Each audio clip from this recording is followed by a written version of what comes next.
নমস্কার। টুকরো কথায় রামায়ণের শেষ পর্ব নিয়ে আসলাম।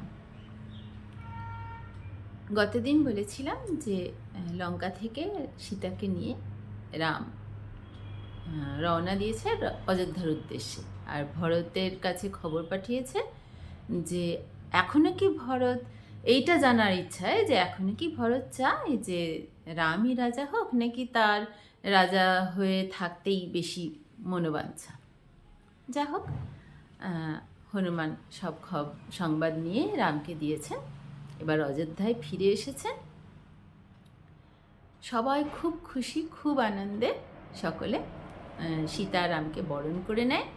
আর মহা ধুমধামে একটা উৎসব পালনের মাধ্যমে রামকে আবার রাজা হিসেবে অভিষেক করা হয়।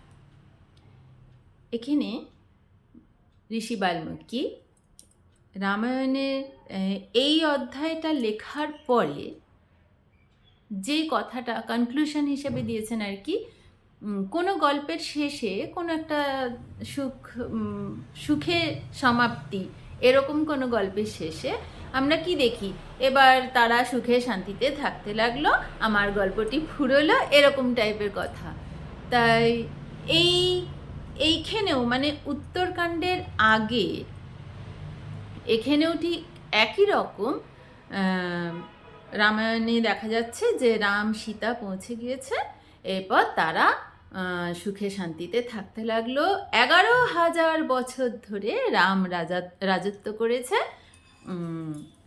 এইরকম এটা পড়ে মনে হচ্ছে না গল্পটা এখানেই শেষ, এর পরে আর কিছু লেখা হয়নি। মানে রাম সীতা ফিরে এসছে, ওইখানেই গল্প সমাপ্ত। এটা একটা ভালো হ্যাপি এন্ডিংও বটে। কিন্তু এরপরে আবার উত্তরকাণ্ড আছে, যেটা নিয়ে অনেক কন্ট্রোভার্সি আমাদের মনে। যাই হোক, আপাতত মনে করা হচ্ছে যে কেউ কোনো স্কলার মনে করছেন যে উত্তরকাণ্ডটা বাল্মীকি লেখেনি, ওটা পরে সংযোজন হয়েছে। যেহেতু গল্পে শেষে বলছে রাম 11,000 বছর রাজত্ব করেছে, হ্যাঁ 11,000 বছর কোনো মানুষের পক্ষে বেঁচে থাকা সম্ভব নয়। এখানে যদি আমরা বলি যে 11,000 রাজত্ব করেছে, মানে রাম রাজত্ব বলতে যেরকম একটা আইডিয়াল রাজত্বের কথা আমরা কল্পনা করি, সেই রকম সুখ সমৃদ্ধি সম্পন্ন রাম রাজত্ব 11,000 বছর পর্যন্ত চলেছে, এটা মনে করা যায়। তাহলে রাম ফিরে আসার পর সব কিছু শুভ হয়ে সমাপ্ত হয়েছে আর কি, এইরকম। তাহলে গল্পটা এখানেই শেষ। রামায়ণের মোটে 6টা কাণ্ড, সেখানে উত্তরকাণ্ডের কোনো প্রশ্নই নেই। কিন্তু কিছু স্কলার মনে করছেন যে আর উত্তরকাণ্ডে যেরকম লেখার ধরনী লেখনী, মানে রামায়ণ অনুষ্টুপ ছন্দে লিখেছেন বাল্মীকি, এই পূর্ববর্তী 6টা কাণ্ডে যেই রকম লেখনী উত্তরকাণ্ডে তার থেকে একটু আলাদা। লেখার স্টাইল, সমস্ত লেখার স্টাইল বলতে আমি হাতের লেখার কথা বলছি না, কিন্তু কারণ হাতে লেখা কোনো কিছু এখন পাওয়া সম্ভব নয়। লেখার স্টাইল, ধরন আর কি, এগুলো অনেক কিছু ছন্দ তৈরির একটা যে প্রবণতা, সেইটা উত্তরকাণ্ডের বাকি 6টা কাণ্ডের থেকে আলাদা। তাই কেউ মনে করছেন যে উত্তরকাণ্ডটা পরবর্তীকালে সংযোজন হয়েছে। আবার কোনো স্কলার মনে করেন যে বাল্মীকি উত্তরকাণ্ডটা অনেক পরে হয়তো রচনা করে তার সঙ্গে অ্যাড করেছেন, মানে ওইখানেই ওই রামায়ণ সমাপ্ত করেছিলেন। পরবর্তী বেশ কয়েক বছর বাদে হয়তো বাল্মীকি ঋষি সেটা উত্তরকাণ্ডটা লিখে তার সঙ্গে সংযোজন করেছেন। এই যে আমি বারবার বলছি যে আদি পাণ্ডুলিপি থেকে, মানে আমরা কোনটাকে ধরবো এটা আসল বাল্মীকির রামায়ণ বা ব্যাসদেবের মহাভারত, কোনটাকে ধরবো? এত তো পাওয়া গিয়েছে তো পুঁথি। এইরকমই প্রাচীন যেগুলো পাওয়া গিয়েছে তার মধ্যে ধরুন 300, কোনোটা 400 এডিশন এরকম পাওয়া গিয়েছে। সবগুলোকে বিচার করে দেখা গিয়েছে যেই লেখাগুলো 100টা বই যদি পুঁথি যদি পাওয়া গিয়ে থাকে, তাহলে হয় 98টা কিংবা 97টাতেই একই ঘটনা রয়েছে, দুটো কি একটাতে আলাদা রয়েছে, তাও খুব সামান্য কয়েকটা ঘটনা, তখন সেই যেইটা সব থেকে বেশি পাওয়া গিয়েছে এই রকম ঘটনাগুলোকেই রেখে মূল এডিশন হিসেবে বিবেচনা করা হয়েছে। এটা বিভিন্ন স্কলাররা সবাই মিলে করেছেন। তাই তাদের মধ্যে এখন কারো কারো মতে উত্তরকাণ্ডটা পরবর্তীকালে সংযোজন, কারো কারো মতে উত্তরকাণ্ডটা বাল্মীকিরই পরে সংযোজন। যাই হোক, যখন রামায়ণ লিখতে শুরু করেছেন তখন উত্তরকাণ্ডের আগেই রামায়ণ লেখা শেষ হয়েছে। আমরা যদি ধরে নিই বাল্মীকিরই লেখা উত্তরকাণ্ড, তাহলে এর ব্যাখ্যাটা আমরা আজকে করি। রাম সীতা সুন্দর রাজত্ব করছেন। সীতা কিন্তু এখন দেশের রানী, আর শুধুমাত্র রামের স্ত্রী নয়। আর আমরা আগেও আলোচনা করেছি যে রাজা, ভালো আদর্শ রাজা রাজত্বকালে যা কিছু ডিসিশন হয় রাজা একা একা ডিসিশন নিয়ে নেয় না, এটা পারে না বা করেও না। সেখানে একটা রীতিমতো সভা বসে, তাতে বিভিন্ন মন্ত্রী পরিষদ আসেন, ইভেন আশেপাশের রাজ্যের রাজারাও আসেন, তারাও তাদের মন্তব্য বা সাজেশন দিয়ে থাকেন যে কিভাবে ভালো ডিসিশনটা নেওয়া হবে। তাই এইরকমভাবে রামকে রাজা করার সময়ও ঠিক এইরকমই হয়েছিল। এক একজন রামের এক একটা দিক ভালো এরকম বলে ব্যাখ্যা করেই কিন্তু রামের রাজা হওয়ার ডিসিশন নিয়েছিল দশরথ। এখনও রাম রাজা হওয়ার পর রাম বিভিন্ন জায়গায় গুপ্তচর যেরকম পাঠায় সেরকম চর পাঠায়, যে রাজত্বে কোথায় কি চলছে, সব ঠিকঠাক রয়েছে কিনা এইটা জানার জন্য। তো কথাবাচক যারা থাকেন, গল্প করে, বিভিন্ন জায়গায় ঘুরে বেড়ায়, তাদেরকে দিয়ে এই কাজটা ভালো হবে বলে তাদেরকেই পাঠায় রাম। তারা এসে একজন বলছে যে খবর দিচ্ছে সব কিছু ঠিকঠাক রয়েছে, কিন্তু বলে একটু চুপ করে যাচ্ছে। কিন্তু কি? রাম তখন বলছে কিন্তু কি, বলো, নির্ভয়ে বলো। তখন বলছে যে এখানে কিছু কিছু প্রজা বলছে যে তাদের বাড়িতে এমন কিছু ব্যভিচারের কাজ হচ্ছে, কিন্তু আমরা কিছু স্টেপ নিতে পারছি না। আমাদের দেশের রাজাই তো তার রানীকে এতদিন বাইরে থাকলো, মেনে নিয়েছে, কিছু পরীক্ষাই করলো না, বা তার তো কি প্রমাণ তার সুচিতার, পরীক্ষা না, কি প্রমাণ তার সুচিতার। তাই এইটা যখন রাজাই মেনে নিয়েছে, তাহলে আমাদের ঘরেও এরকম কেউ বলছে রাজারা মেনে নিচ্ছে, তুমি কোথাকার কে, এরকম আর কি। তাই ঠিক রুলসগুলো আর কি বাঁধন থাকছে না, সমাজের বাঁধন যেগুলো। তখন রাজা তো এটাতে খুব শঙ্কিত হয় যে এরকম হলে তো আস্তে আস্তে পতনের দিকেই যাবে।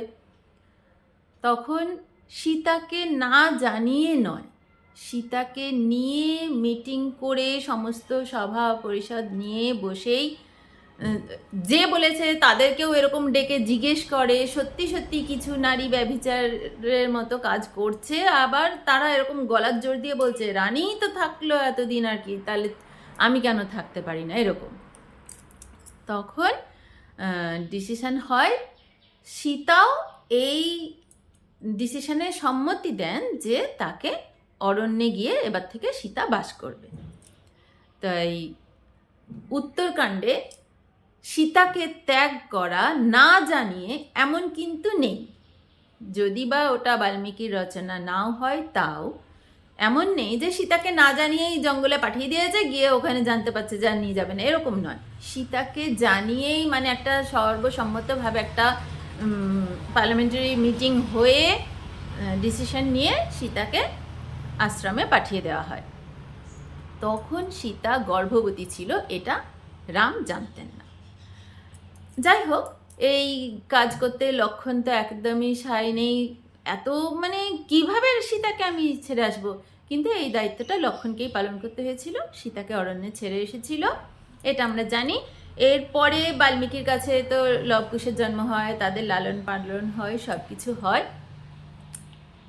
এর মধ্যে তখন কিন্তু বহু বিবাহ ছিল, রাজারা বিভিন্ন কারণে বহু বিবাহ করেছে, সন্তানের কারণে হতে পারে, বা পুত্র লাভের কারণে হতে পারে, বা কেউ রাজত্বের মানে রাজনীতি কারণে কোনো কোনো রাজ্যের সঙ্গে বন্ধুত্ব স্থাপনের জন্য বৈবাহিক সম্পর্ক তৈরি হয়েছে, এরকমও রয়েছে। তাহলে বিভিন্ন কারণে বহু বিবাহ ছিল, কিন্তু প্রজাদের রাজা হিসেবে ডিসিশন নিয়ে রাম নিজের স্ত্রীকে ত্যাগ করে। স্বামী হিসেবে ডিসিশন নিয়ে রাম কিন্তু বহু বিবাহকে কখনোই মেনে নেয়নি। নিজের পৌরুষত্বকে কখনোই দুটো ব্যালেন্স করার জন্য, যে আমি রাজা হিসেবে এটা রাজ্যের মঙ্গলের জন্য ডিসিশন নিলাম, স্ত্রীকে ত্যাগ করলাম, কিন্তু স্বামী হিসাবে মন থেকে স্ত্রীকে ত্যাগ কোনোদিন করেনি। এই কারণেই ওই যখন অশ্বমেধ যজ্ঞ হয় তখন পাশে স্ত্রীকে বসিয়ে করতে হবে, তাই স্ত্রীর অবর্তমানে সীতার একটা মূর্তি বসিয়েছে, কিন্তু অন্য কোনো স্ত্রীকে নিজের স্ত্রীর জায়গা দেননি। তাহলে এতটাই কমিটেড নিজের স্ত্রীর প্রতি যে মনের থেকে কিন্তু নিজের স্ত্রীকে কখনোই রাম বিসর্জন দিতে পারবে না। এটা কিন্তু তার এক রকমের প্রতিবাদ সমাজের কাছে, যে তোমরা কেউ মেনে নিতে পারলে না বলে বাধ্য হয়ে দেশের রানীকে আমি ত্যাগ করেছি, কিন্তু আমার জীবন থেকে আমি ত্যাগ করিনি। নিজের জীবন থেকে সীতাকে ত্যাগ করেনি বলেই রাম দ্বিতীয়বার বিবাহ সূত্রে কারোর সঙ্গে জড়ায়নি, সেই জায়গা কাউকেই দেয়নি। সীতাকে সবসময় পবিত্রই মনে করেছে, তার জন্যই সেই জায়গাটা মনের মধ্যে ছিল। যা হোক, এরপরে লবকুশও বড় হয়, তারপরে রাজত্বে সেই অশ্বমেধ যজ্ঞের পরে তাদের সঙ্গে যুদ্ধ হয়, ফিরে বাল্মীকি নিয়ে আসেন যে এটা আপনারই ছেলে বলে রামায়ণ গান করছে। তখন জানতে পারছে সীতা বেঁচে রয়েছে। সকলে তো প্রচণ্ড দুঃখ যে না, সত্যি সীতার প্রতি অন্যায় হয়েছে। এইবার তারা বলেছে যে সীতাকে ফিরিয়ে আনা হোক। ফিরিয়ে আনলে পরে এতদিন এতভাবে সকলে যা বলছে নিজের স্ত্রীকে ছেড়ে দিয়েছি, এখনো তোমাদের মনে হবে না যে আবার কি পরীক্ষার দরকার বা কিছু? তো রাম তো এইরকম তার কষ্টের থেকে বলতেই পারে। আমরা হলেও বলতাম হয়তো যে কেন এবার তোমরা ফিরিয়ে নেবে, তাহলে এবার তোমাদের দরকার নেই কোনো প্রমাণে। এটা দুঃখ, রাগ, অভিমান থেকে বলতে পারে।